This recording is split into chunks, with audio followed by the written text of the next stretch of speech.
তীব্র দাবদাহে পুড়ছে যুক্তরাষ্ট্র।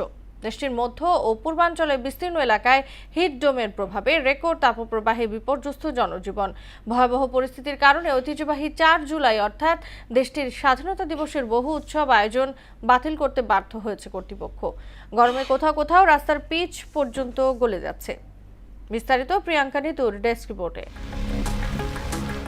প্রচণ্ড তাপপ্রবাহে বিপর্যস্ত হয়ে পড়েছে যুক্তরাষ্ট্রের মধ্য ও পূর্বাঞ্চলের বিস্তীর্ণ এলাকা। ভয়াবহ পরিস্থিতির কারণে দেশটির ঐতিহ্যবাহী স্বাধীনতা দিবসের বহু অনুষ্ঠান বাতিল বা স্থগিত করতে বাধ্য হয়েছে কর্তৃপক্ষ।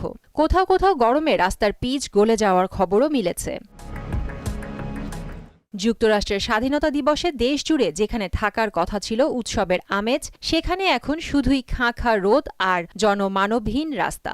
হিট ডোম নামে পরিচিত একটি শক্তিশালী উচ্চচাপ বলয়ের কারণে মধ্য পশ্চিমাঞ্চল থেকে শুরু করে পূর্ব উপকূল জুড়ে ছড়িয়ে পড়েছে এই তীব্র তাপপ্রবাহ।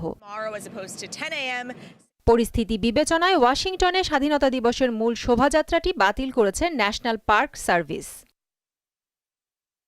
শুধু শোভাযাত্রাই নয়, তীব্র গরমে ভেস্তে গেছে যুক্তরাষ্ট্রের 250তম জন্মদিন উদযাপনে প্রেসিডেন্ট ডোনাল্ড ট্রাম্পের একটি মেগা প্রজেক্ট। দেশের 50টি রাজ্যকে তুলে ধরতে ওয়াশিংটনের ন্যাশনাল মলে আয়োজন করা হয়েছিল গ্রেট আমেরিকান স্টেট ফেয়ার। কিন্তু এই আবহাওয়ার কারণে উৎসবের প্রধান আকর্ষণটিও স্থগিত করতে হয়েছে। জাতীয় আবহাওয়া বিভাগের তথ্য অনুযায়ী কিছু কিছু এলাকায় অনুভূত তাপমাত্রা বা হিট ইন্ডেক্স 115 ডিগ্রি ফারেনহাইট পর্যন্ত পৌঁছাতে পারে।